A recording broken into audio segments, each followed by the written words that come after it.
Welcome back to my channel.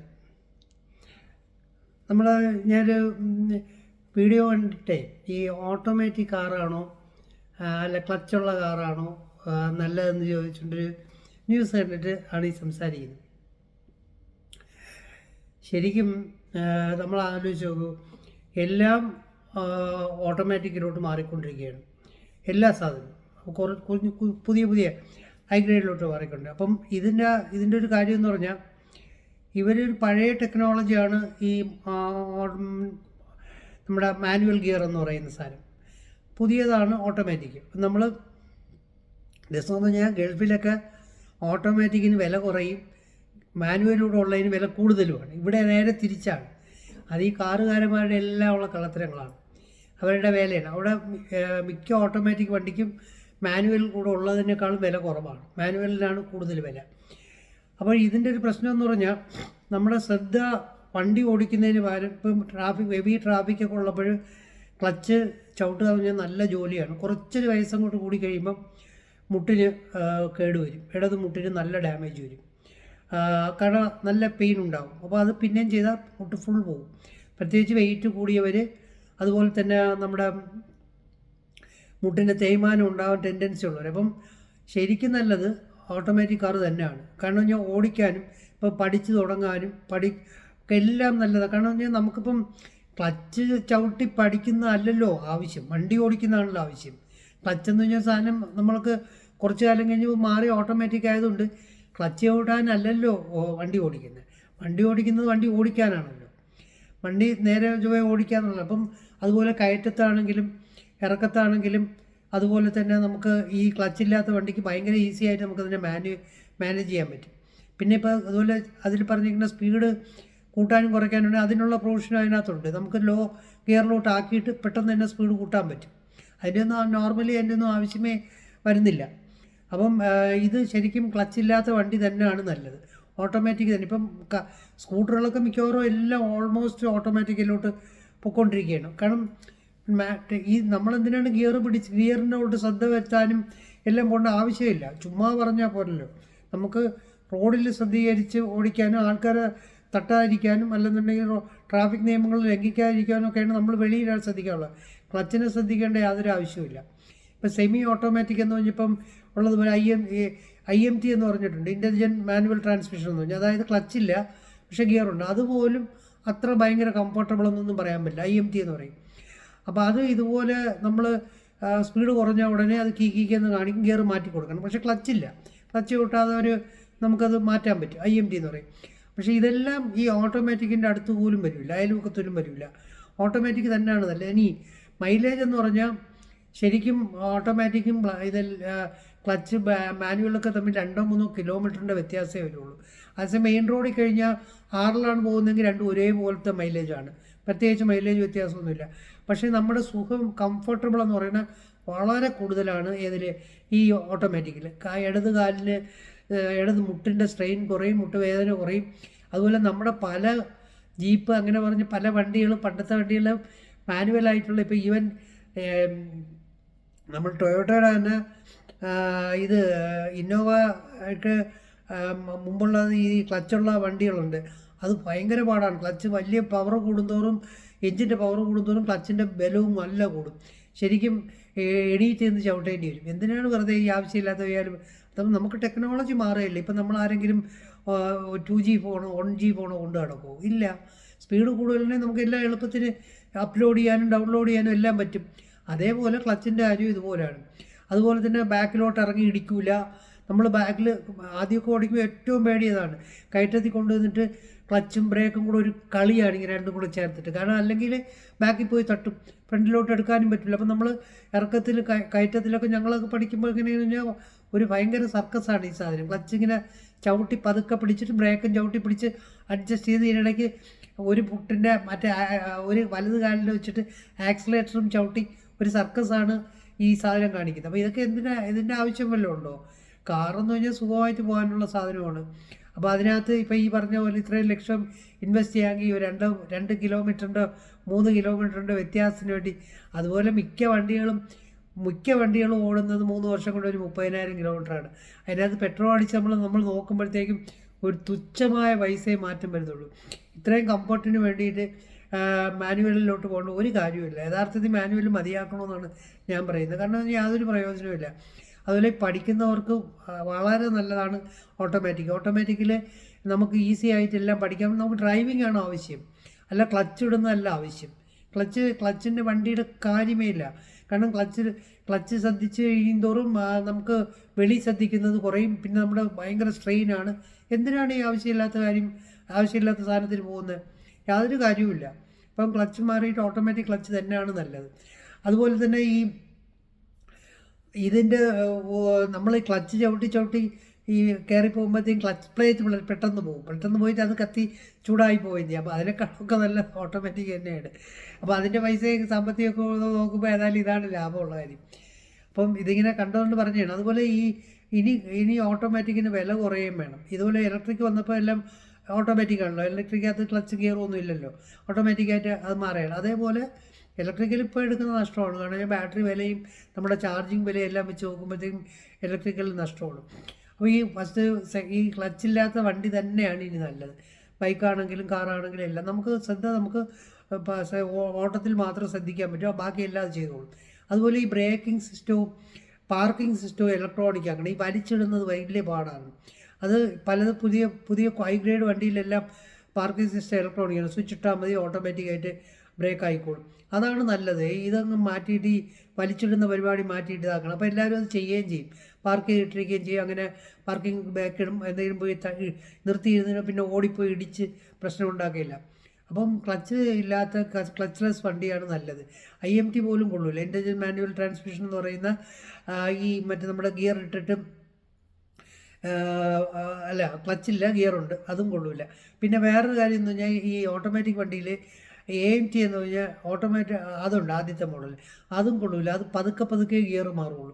Gear സ്പീഡിൽ മാറുന്ന പുതിയ ടെക്നോളജി എന്ന് CVTയോ അതിലോട്ട് തന്നെ വേണം. അത് തന്നെ നോക്കിയെടുക്കണം. അല്ലെങ്കിൽ പതുക്കെ മാറുമ്പോൾ നമുക്കത് മനസ്സിലാവും. First gear, second gear, third gear ഇത് മാറുന്നുണ്ടെന്ന്. മറ്റേ ആകുമ്പോൾ നമ്മൾ അറിയത്തുപോലുമില്ല, ഇതിൻ്റെ ഈ ഫ്ലോ അറിയത്തേ ഇല്ല. അപ്പം പല കാറുകളും ഓടിച്ച് 10-40 വർഷം ഉള്ള സർവീസിൽ നിന്നാണ് ഈ പറയുന്നത്. അതുപോലെ തന്നെ ഈ ലൈറ്റ്സും ഇവരൊക്കെ ഹെഡ്ലൈറ്റൊക്കെ നല്ല ബ്രൈറ്റായിട്ട് തന്നെ ഇറക്കണം. അല്ലെങ്കിൽ രാത്രിയൊക്കെ പോകുമ്പോൾ ഭയങ്കര പാടാണ്. അതിപ്പോൾ അങ്ങനെ തന്നെയാണ് അവർ ആ ലൂമിനൻസ് കറക്റ്റ് ചെയ്ത് നോക്കി. ഒന്നു പറഞ്ഞാൽ ഓവറായിട്ട് ലൂമിനൻസ് ഇടണമെന്നല്ല, നോർമൽ ലൂമിനൻസ് വേണം. ഇല്ലെങ്കിൽ ശരിക്കും നമുക്ക് ഓടിക്കാൻ ഭയങ്കര പാടാണ്. അതുപോലെ നമ്മുടെ പഴയ ട്രാഫിക് സിസ്റ്റത്തിൻ്റെ കാര്യങ്ങളൊക്കെ പറയാതിരിക്കണം. ആദ്യം ലൈറ്റിൻ്റെ ഫ്രണ്ടിലൊരു പൊട്ട് കുത്തണമായിരുന്നു, അത് കഴിഞ്ഞ് അത് പകുതി ബ്ലാക്ക് ആക്കാൻ പറഞ്ഞു. അവസാനം പിന്നെ മാരുതി കമ്പനിക്കാരെ കളിയാക്കി ഇവിടുത്തെ നമ്മുടെ ട്രാഫിക്കിനെ എഴുതിയപ്പോഴത്തേക്കാണ് അത് മതിയാക്കിയത്. കാരണം ലൈറ്റ് കാണാനുള്ളതല്ലേ, ഇതിനെ മറയ്ക്കാൻ തുടങ്ങിയ അങ്ങനത്തെ പല അതേപോലെ ഇനി ക്ലച്ച്ലെസ് വണ്ടികളാണ് നല്ലത്. എന്തിനാണ് നമ്മൾ ആവശ്യമില്ലാതെ അതിലോട്ട് ശ്രദ്ധ കൊടുക്കുന്നത്? വണ്ടി ഓടിക്കുന്നതാണ് ഏറ്റവും ശ്രദ്ധയുള്ള ആവശ്യം. അതിൽ തന്നെ ഈ സ്പീഡിൽ ക്ലച്ച് മാറുന്ന ടൈപ്പുണ്ട്. അതാകുമ്പോഴത്തേക്കും നമുക്ക് അറിയത്തുപോലുമില്ല ഗിയർ മാറുന്നതായിട്ട്. മറ്റേതിന് ഇത്തിരി ലാഗുണ്ട്, AMT എന്ന് പറയുന്നതിന്. അപ്പോൾ അതാണ്. അപ്പോൾ ഇത് ക്ലച്ചും മാനുവലും കൂടെ തമ്മിലുള്ള വ്യത്യാസവും അതിൻ്റെ ഗുണഗണങ്ങളൊക്കെ പറഞ്ഞതുകൊണ്ടാണ് പറയുന്നത്. ക്ലച്ചില്ലാത്ത വണ്ടി തന്നെയാണ് പഠിക്കാൻ നല്ലത്. അതുപോലെ തന്നെ ഇത് സൈസ് കുറഞ്ഞ ആൾക്കാർക്ക് ക്ലച്ച് ചവിട്ടാനൊക്കെ പാടാണ്. നല്ല പൊക്കത്തിനൊക്കെ സൈസ് കുറഞ്ഞ ആൾക്കാർ ക്ലച്ച് ചവിട്ടാം. അപ്പം ഓട്ടോമാറ്റിക്കാണ് എന്തുകൊണ്ടും നല്ലത്. നമുക്ക് ബാക്കിൽ ഇറങ്ങിപ്പോയി ഇടിക്കുമെന്ന് പേടിക്കേണ്ട, മറ്റേ സ്റ്റാർട്ട് ചെയ്യാൻ ഒരു ബുദ്ധിമുട്ടുമില്ല. എല്ലാ രീതിയിലും അങ്ങനെ.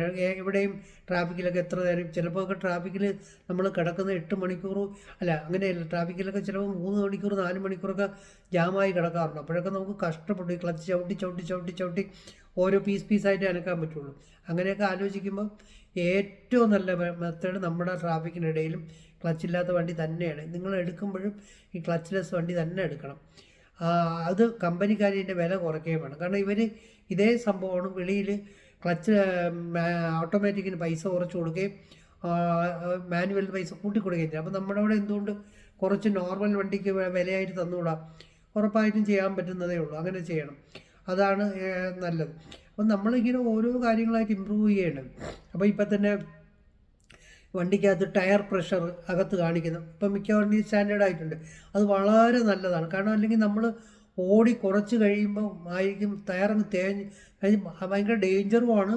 ആ റിമ്മും എല്ലാം ചീത്തയാവും. അത് കമ്പനിക്കാർക്കും ഇൻഷുറൻസിനും എല്ലാം നഷ്ടമാണ്.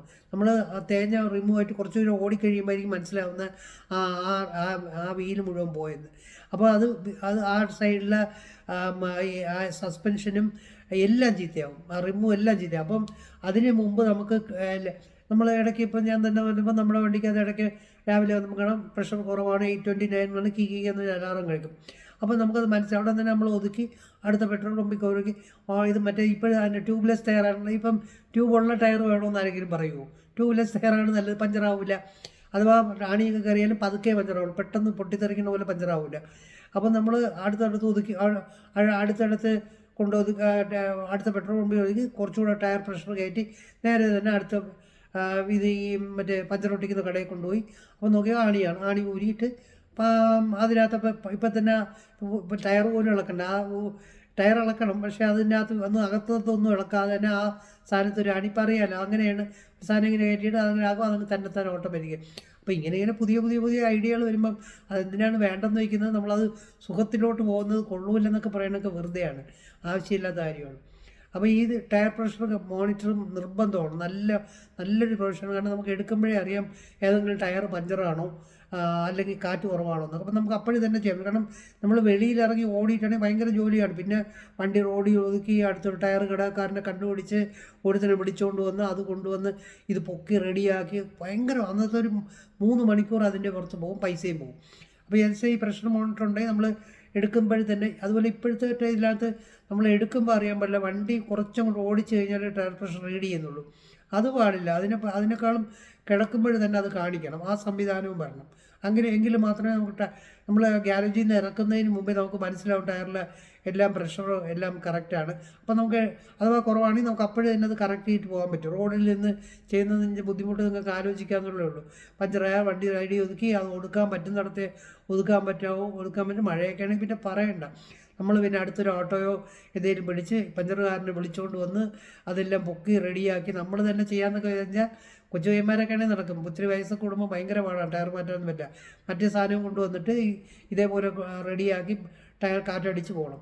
എത്ര സമയം പോകുന്നറിയാം. അതേസമയം നേരത്തെ മുൻകൂട്ടി ഇത് കണ്ടാൽ അപ്പോൾ ഓടുമ്പോഴാണെങ്കിലും അങ്ങനെ തന്നെ പ്രഷർ കുറയുന്നു, ആണി കുറഞ്ഞ് പ്രഷർ കുറയുന്നു കാണിച്ചാൽ നോർമലി ഈ ട്യൂബ്ലെസ് ടയറിന് ഓടുമ്പോഴത്തേക്കും പ്രഷർ കുറയാറില്ല. ആണി കയറിയാലും കുറച്ച് കഴിയോ നല്ല കയറിയാലൊക്കെ ഉള്ളൂ, അല്ലെങ്കിൽ കുറച്ച് കഴിഞ്ഞ് നിർത്തുമ്പോഴേ പോവുള്ളൂ. അപ്പോൾ അപ്പോഴേ തന്നെ അറിഞ്ഞാൽ നമുക്കിത് എന്ത് ഈസി ആയിട്ട് കറക്റ്റ് ചെയ്യാമെന്നറിയാമോ?